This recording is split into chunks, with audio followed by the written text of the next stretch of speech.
오늘 제가 드리고자 하는 말씀의 제목은 자는 자여 어찌함이냐라는 제목입니다. 요나서를 통해서 우리가 익히 알고 있는 그러한 말씀이죠. 자는 것이 얼마나 큰 해를 끼치는가라는 그런 예들을 우리는 곳곳에서 많이 발견할 수 있습니다.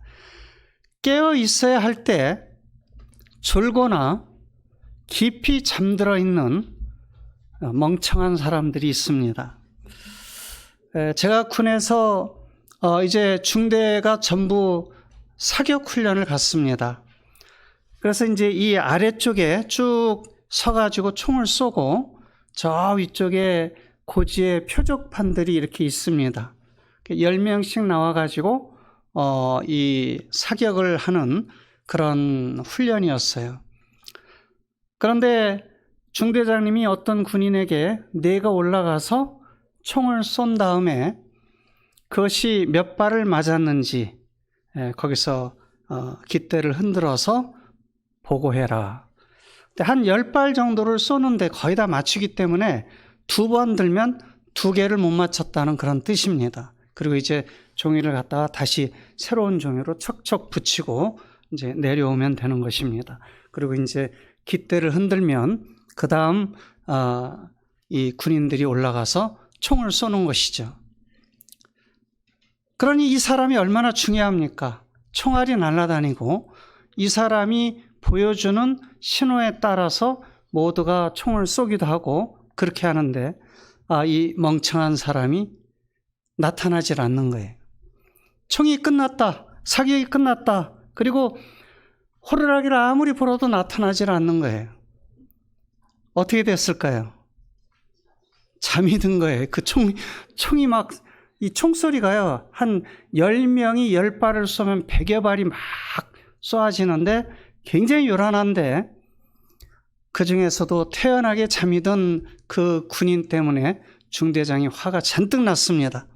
그래서 이제 누구를 시켜서 당장 뛰어 올라가라. 올라갔더니 진짜 그 군인이 잠들어 있었어요. 그 뛰어 올라온 김병장이 저를 발로 툭툭 차면서 너 어떻게 된 게 네가 여기서 자고 있느냐. 넌 이제 큰일 났다. 사격 훈련 끝나고 내려가면 너는 아마 영창이다, 영창. 한숨을 푹푹 쉬면서 그 다음에 이제 저를 깨우고 내려갔습니다. 사격 훈련이 끝나고 내려갔는데 중대장님이 저를 멀리서부터 노려보는 겁니다. 죽이고 싶은 마음이 있었겠죠. 얼마나 이게 말이 안 되는 행동입니까? 다 갔는데 중대장님이 멍청한 녀석 한마디 딱 하고 그리고 아무 벌을 안 내려서 제가 아주 목숨을 부지했습니다. 조는 정도가 아니라 잠들어 있는 그런 상태를 생각할 때마다 우리의 영적인 그런 것들을 생각할 때마다 전쟁터 한가운데서 정말 자기의 모든 의무와 책임과 열성을 다해서 그 일을 감당해야 되는 한 군인이 그만 잠들어 있던 그 내용을 제가 생각을 합니다. 그래서 제가 잠들어 있는 분을 정죄를 할 수 있을까요? 없을까요?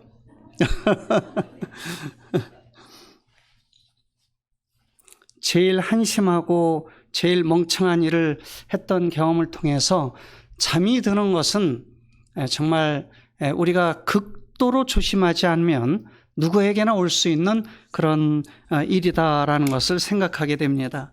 마태복음 25장에 보면은 예수님께서 10처녀의 비유를 말씀해 주시는데 그 10처녀 중에 몇 명이 깨어 있었을까요? 몇 명이 졸고 몇 명이 깨어 있었죠? 다 졸고 있었어요. 다 졸고 있었어요.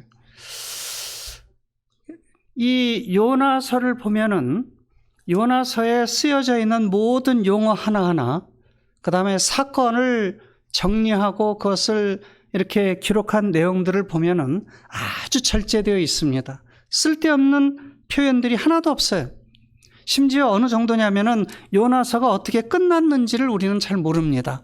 그래서 요나가 좋은 선지자가 되었다는 이야기인지 아니면 거기서 도망가가지고 다른 데로 갔다는 건지 그런 결론이 없어요. 불필요한 모든 것들을 완전히 제거시키고 우리가 가지고 있는 영적인 상태에 대해서 정말 냉철하게 파악하고 또 내 자신이 어떤 존재가 돼야 될 것인가 하는 것을 요나가 아주 담백하게 자기의 경험을 기록한 그런 책인 것을 보게 되는 것입니다. 근데 이 마태복음 25장의 10처녀의 비유가 예수님이 우리에게 보여주시는 우리 이 마지막 시대를 살아가는 우리 재림교인들의 삶의 모든 형편이다라는 것을 우리가 생각할 수 있습니다. 잠들어 있는 처녀들을 볼 때 예수님이 얼마나 한심하시겠습니까? 깨어 있어야 하는데 옷은 입고 있고 준비는 된 것 같은데 그리고 이제 신랑도 오고 있는데 그 신랑을 맞이할 그 처녀들이 한결같이 다 입을 벌리고 침을 흘리며 코를 골고 있는 그런 한심한 형편인 것입니다. 여러분, 종종 우리 재림 교인들은, 특별히 신앙을 하는 사람들은 내가 지금 올바른 길을 가고 있는지 아니면 내 형편이 정말 그리스도인이라고 할 수 있는 그런 존재인가, 이런 생각들을 우리가 스스로 하면서 스스로 무너지는 경우들도 있습니다. 그런데 우리는 우리 자신을 너무 과대평가해서도 안 되고 우리 자신이 너무 부족하고 형편없는, 한심하기 짝이 없는 그런 존재라고 생각할 필요도 없습니다. 우리의 모든 가치는, 우리의 모든 그리스도인이라는 심우창이라는 이 이름이라는 그 모든 가치는 내가 하는 행동이나 내가 하는 모든 어떤 업적에 의해서 하늘에 기록되는 것이 아니다라는 것을 우리는 분명히 알아야 되는 것이죠. 그것은 온전히 예수님께서 이루신 결과에 의해서, 예수님에 의해서 이미 우리의 이름은 그곳에 있는 것입니다. 어떻다 할지라도 우리가 자고 있고 우리가 졸고 있고 그 조는 모습이 볼썽사납다 할지라도 하나님께서는 여전히 우리를 사랑하신다라는 것을 기억할 필요가 있습니다. 10명은 자고 있었지만 그러나 5명과 5명은 각각 다른 토대 위에 자고 있었어요. 5명은 기름을 준비해 놓은 상태에서 자고 있었던 것입니다. 기름이 문제입니다. 기름이 준비되지 않으면 그 5명은 신랑을 맞이할 기회를 갖지 못한다라는 것이 예수님이 엄중히 우리에게 주시는 말씀입니다. 기름이 무엇입니까? 우리는 그것이 성령이다라고 알고 있어요. 성령이 하시는 일이 무엇입니까? 이 기름이 없다는 것이 그냥 어떤 상징적인 것으로 우리에게 보여주고 있는데 기름이 무엇인가라는 것을 우리가 잊지 아니하고 그것을 잘 기억할 필요가 있어요. 요한복음 14장에서 예수님께서 그것을 우리에게 분명히 말씀해 주셨습니다. 성령이 너희에게 임하시면 내가 너희에게 가르쳐준 모든 것들이 기억나고 생각나게 될 것이다. 성령이 계시지 아니하면 우리가 악을 만나거나 유혹을 만났을 때 모든 것들이 다 잊혀져 버리는 것입니다. 대적할 힘이 없는 것이죠. 거기에 대해서 진리의 진검인 하나님의 말씀을 가지고 사단의 논계와 사단의 그 고약한 이론을 파괴시켜야 되는데 그게 없어지는 거예요. 성령이 계시지 아니하면. 성령을 우리가 모시고 산다는 것은 어떤 훈련을 통해서 그것이 가능한가 하니 끊임없는 말씀 연구와 그리고 기도의 생활과 그리고 말씀을 꾸준히 전하는 이런 생활을 통해서 우리 마음 가운데 성령이 살아 계시게 되는 것입니다. 성령의 기름이 준비된다는 것은 말씀을 준비하고 산다는 것입니다.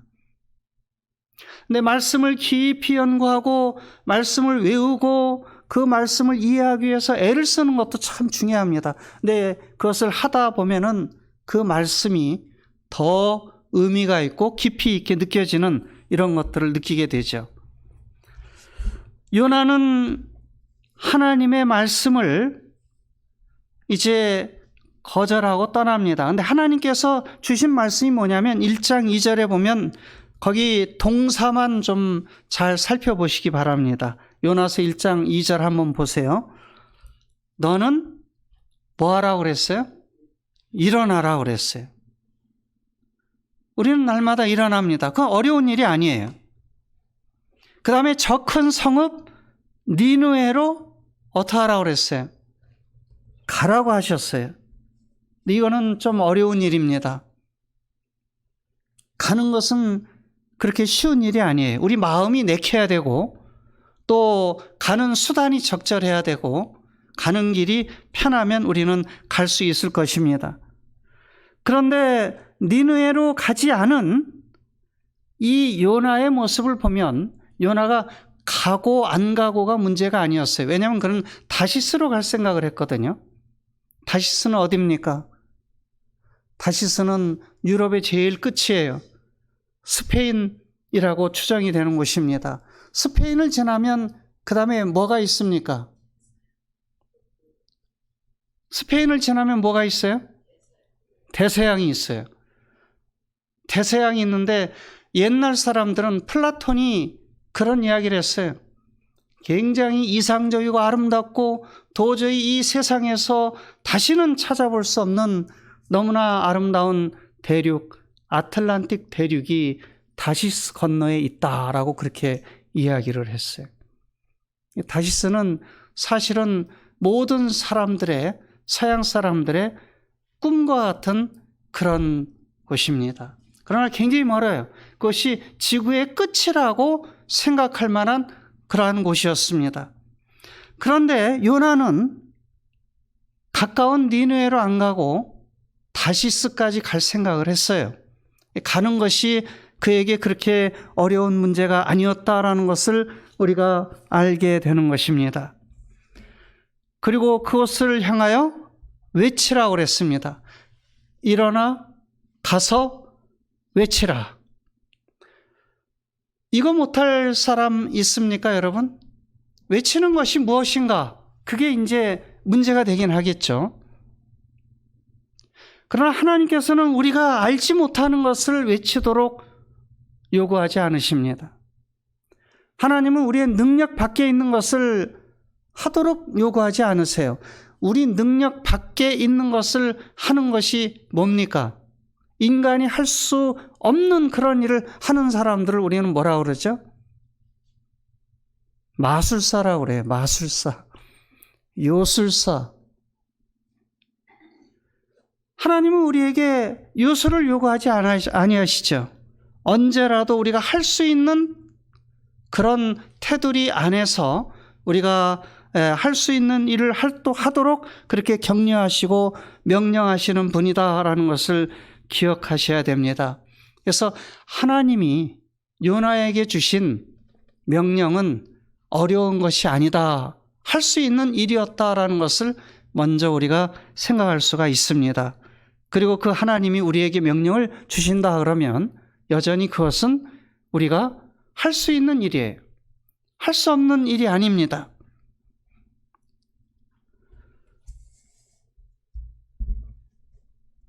그런데 요나는 이제 그 하나님의 말씀을 듣고 3절에 보면 또 이제 우리가 동사를 중심으로 보면 요나가 일어났습니다. 하나님이 일어나 가라. 그러니까 일어났어요. 그리고 가라 하셨더니 다시스로 도망하려고 어디로 갔어요? 그냥 간 것이 아니라 내려갔습니다. 내려갔어요. 하나님을 떠나서 우리가 가는 길이 우리는 참 좋은 길이라 생각하고 다른 기회가 있을 것이다 생각하지만 그러나 점점 그 처지가 낮아지고 돌이킬 수 없을 정도로 너무나 쉽게 저 아래로 내려가 있는 우리 자신을 볼 때가 너무나 많이 있습니다. 이것이 바로 우리 그리스도인들이 가지고 있는 우리 대부분의 문제입니다. 그것이 바로 하나님이 가라 하시는 대로 가지 아니하는 삶의 그 시작에서 그 결과가 나중에는 내려가고 빠지고 그 진창에서 헤어나오지 못하고 수습할 수 없고 그 다음에 어디로 돌아가야 될지도 모르고 그런 상태가 되는 것이 탕자의 그러한 모든 삶의 일이다라는 것을 알 수가 있는 것입니다. 그래서 가라 그랬는데 욥바로 내려가고 그 다음에 얼굴을 피하여 여호와의 얼굴을 피하여 다시스로 가려고 드디어 배에 오르게 되는 모습을 볼 수가 있는 것입니다. 근데 그 배가 풍랑을 만났어요. 그리고 이제 배가 무너지게 됐습니다. 그때 선장이 6절에 보면은 자는 자여 어찌함이냐. 이게 오늘 우리가 선택한 주제절입니다. 자는 자여 어찌함이냐. 일어나서 내 하나님께 구하라. 일어나서 내 하나님께 구하라. 혹시 하나님이 우리를 생각하사 망하지 아니하게 하시리라. 자는 자여 어찌함이냐라는 말은 하나님이 하신 말씀이 아닙니다. 요나를 보내려고 했던 하나님이 그 배까지 쫓아와서 너 요나야 지금 뭐하냐? 너 지금 자고 있냐? 일어나라. 어찌 된 것이냐라고 힐난하시는 것이 하나님이 아니라 선장이에요. 선장은 누굽니까? 이방인이죠. 하나님을 모르는 사람이에요. 그리스도인들이 자기의 삶대로 살지 아니하면 이방인들은 안 보고 있는 것 같고 관심이 없는 것 같고 그러지만 즉시 우리를 향해서 그렇게 이야기하는 것입니다. 자는 자여 어찌함이냐. 저는 그런 경험들을 종종 했어요. 먹는 것, 입는 것, 안식일 문제 이런 것들에서 어떤 그리스도인이 우리 재림교인이 그런 것들을 제대로 하지 않을 때 그 간증들을 하는 것을 제가 종종 들을 수가 있었습니다. 내가 이렇게 안 했더니 옆에 있던 사람이 너 왜 그거 안 해? 그렇게 해서 깜짝 놀랐다라는 그런 이야기들을 종종 들었습니다. 저도 그런 경험이 있어요. 그리스도인다운 그런 의무와 그런 길을 따르지 아니하면 이방인들은 의아한 생각을 갖게 되는 것입니다. 여기 나중에 그 무리가 묻기를 누구 때문에 우리에게 임하였는가 이 재앙에 대해서 말하라 그러면서 깜짝 놀랄 질문을 하는 것이죠. 내 생업이 무엇이며 내가 어디서 왔으며 내 나라가 어디며 어느 민족에 속하였느냐. 그때 요나가 자기 직업에 대해서 이야기하는데 나는 바다와 육지를 지으신 하늘의 하나님 여호와를 경외하는 자로다라고 올바로 대답을 합니다. 자기가 누구인가라는 것을 그 이방인들의 질문을 통해서 그가 깨닫게 되는 거예요. 그리고 그것을 자연스럽게 실토하게 되는 것입니다. 우리가 하나님께서 일어나 가라 외치라라는 그 기별에 따라서 살면 모든 것들이 잘 됩니다. 근데 우리가 기별을 따라서 살지 않으면 너 도대체 직업이 뭐야? 너 신앙인인데 내가 지금 제대로 믿는 거야?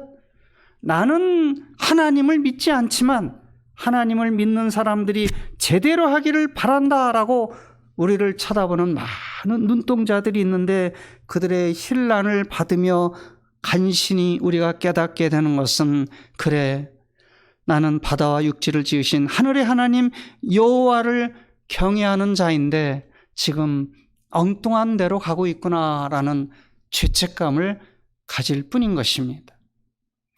이렇게 가도 하나님께서 막고 있고 저렇게 간다 할지라도 하나님께서 길을 막고 있는 것이 우리 그리스도인들의 숙명이라고 저는 생각합니다. 피할 길이 없어요. 세상으로 나가면 편할까요? 평생 괴롭지 않은 분들이 있어요. 들어오지도 못하고 어중간하게 교회 주위를 뱅뱅 돌고 있는 그런 분들이 세상에는 얼마든지 있는 것입니다. 마음이 불편해요. 하나님께 나아가고 싶어요. 제가 교회를 맡고 있을 때 이 동네 가정들을 방문하다가 그런 분들을 종종 만납니다. 허겁지겁 뛰어나와서 네 뭐라고요? 안식교라고요? 아니요, 안식일교회라고요. 아, 예, 안식교요. 그리고 쫓아나와가지고 제 손을 꽉 붙잡아요. 제가 어렸을 때 어쩌고 저쩌고 제가 무엇 때문에 이 교회를 다니던 많은 분들이 삶의 여러 가지 장애와 어려움 때문에 주저앉다가 그만 세상에 나가 있는 그런 모습들을 우리가 종종 발견하게 되는 겁니다. 근데 이분들이 마음에 항상 내가 하나님을 다시 경외해야 되는데 그 마음이 있어요. 하나님을 경외하는 것이 이 세상에서 제일 행복한 일입니다. 돈을 경외하는 분들 얼마나 괴로운지 아세요, 여러분? 최근에 몇 분이 저희 교우님들이 저를 찾아와 가지고 목사님 비트코인에 대해서 어떻게 생각하세요? 저는 그쪽으로 아무것도 모르는데요. 저는 지금 이 순간에 답변을 드릴 수 있어요? 저는 아무 충고도 해드릴 수 없어요. 저는 예스라고 절대 안 합니다. 못을 박아야 돼야죠. 근데 이분이 길게 가지도 않고 막 계속 이야기를 하세요. 이 뉴스에 요즘 그 나온 거 아시죠, 여러분? 무슨 코인이 또 한국 사람이 만든 거, 왕창 깨진 거, 그거예요, 바로. 거기에 이렇게 그 돈을 투자하는 분들이 꽤 계십니다. 돈을 숭배하면요, 그분 중에 한 분을 제가 최근에 다시 만났는데 가타부타 아무 말씀을 안 하세요. 예. 만약에 그분이 돈을 투자 안 했으면은 제가 굉장히 강하게 얘기했거든요. 왜 그런데 쓸데없이 투자를 해가지고 나중에 가슴앓이를 하려고 하느냐? 선교지에 돈을 보내라. 그분이 왜냐면은 내가 선교지에 돈을 좀 보내고 싶다고 전부터 자꾸 말씀은 하셨거든요. 말씀은 하셨는데 안 하신 것 같아요. 저는 입이 있으니까 얘기해야죠. 외치라 했으니까. 얘기했어요. 그렇게 하지 말고 이렇게 하시라고. 제가 나중에 막 야단쳤어요. 조금 쉽게 말씀드리면 다음에 또 와서 또 나 투자해도 되죠? 이 대답을 듣고 싶어 하는 분들이요 굉장히 많아요.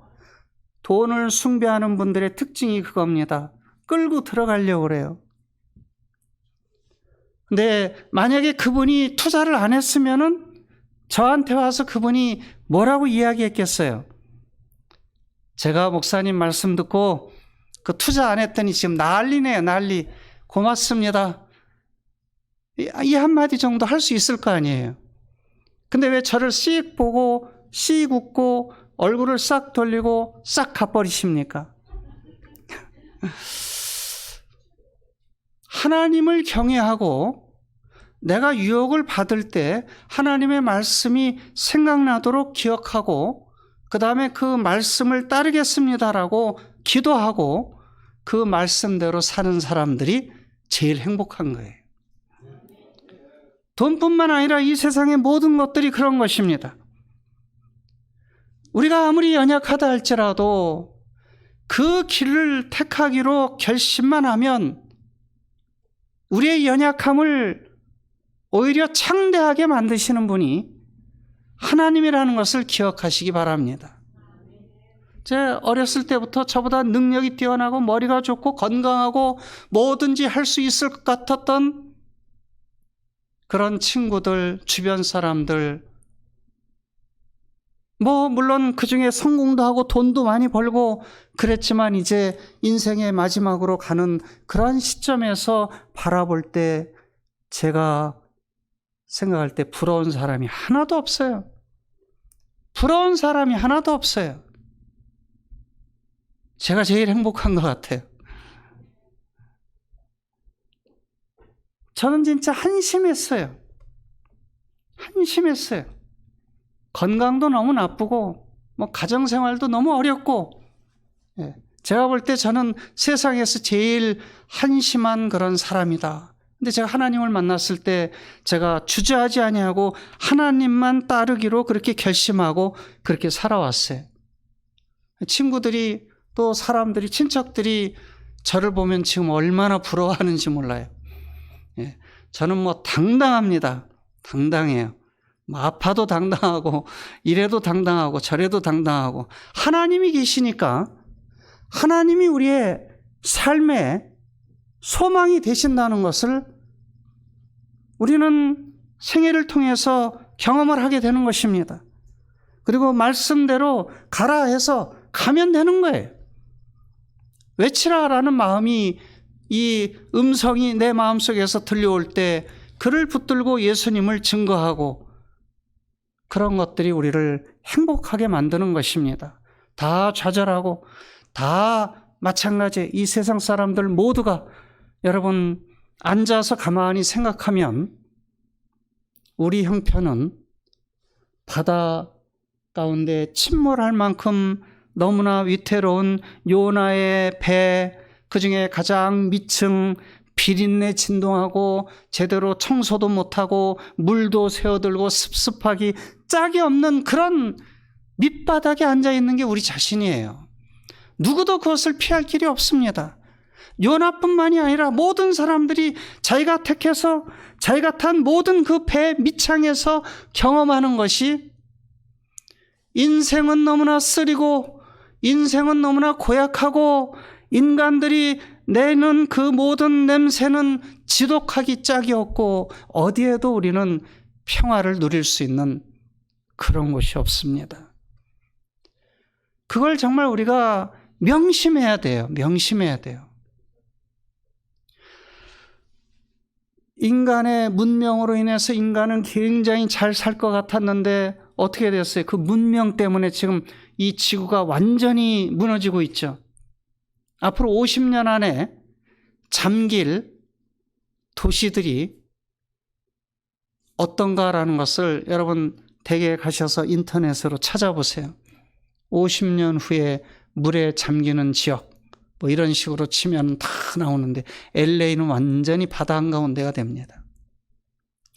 북극이나 남극에 있는 그 엄청난 얼음이 녹고 그런 것들이 지금 이 바닷물 수위를 계속 높이고 있어요. 계속 높이고 있어요. 그리고 그런 것 때문에 기후 변화가 와가지고 더워야 할 때가 춥고 그 다음에 추워야 할 때가 덥고, 제 아들이 캐나다의 캘거리에 사는데 제가 2년 반 만에 지난주에 아들을 좀 만나러 갔다 왔습니다. 근데 거기가 반년이 겨울이고 무지무지하게 추운 곳인데, 아빠 여기 이제 천국이에요. 여기 와서 사세요.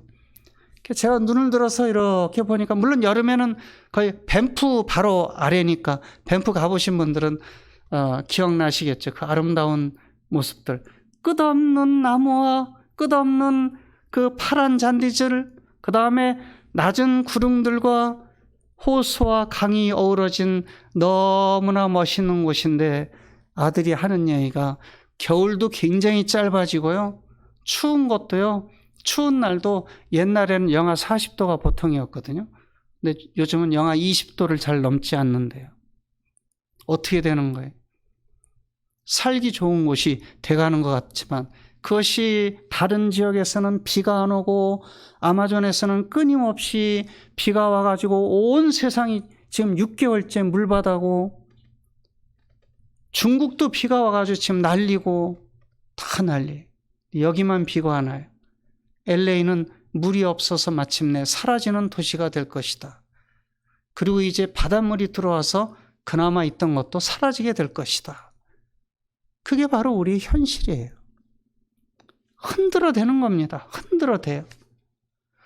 여러분, 우리가 가만히 내가 살 길을 생각하고 내 살 길을 위해서 다시스로 가는 배를 타야 될 때가 아니라는 것이죠. 하나님은 큰 물고기를 준비하시고 엄청난 풍랑을 준비하시고 우리를 구원하실, 우리가 그렇게 애써서 도망간다 할지라도 땅 끝에서 우리를 기다리고 계신 분, 그분을 결국은 여러분들은 만나게 되실 겁니다. 방법이 없어요. 내가 지금 하나님의 말씀을 따르고 하나님의 말씀대로 걸어가고 외치라는 대로 내 삶에서 요술을 부리거나 기적을 일으키는 그런 것이 아니라 내가 있는 곳에서 성실하게 그리스도인으로서 살아가는, 그리고 세천사의 기별을 꾸준히 증거하는 그런 일을 통해서 하나님께서는 우리를 놀랍도록, 우리가 한 일에 비해서는 너무나, 나중에 보세요. 이 요나가 니느웨에 들어갔는데 니느웨는 밤낮 며칠을 돌아다닐 정도로 큰 성읍이었어요. 3일을 돌아다녀야 될 정도로 큰 성읍입니다. 그런데 요나가 그곳에 들어가서 외친 것을 보면은 기가 막혀요. 3일을 안 다녔어요. 얼마 다녔습니까? 하루 다녔어요. 하루 그냥 대충 다녔어요. 대충 다닌 게 어떻게 나옵니까? 하나님께서 들어가서 너는 그 성읍에 들어가서 외치라 그랬더니 요나가 그 하루를 돌아다니면서, 그 전에는 없어요. 하나님이 그런 말씀을 주신 적이 없어요.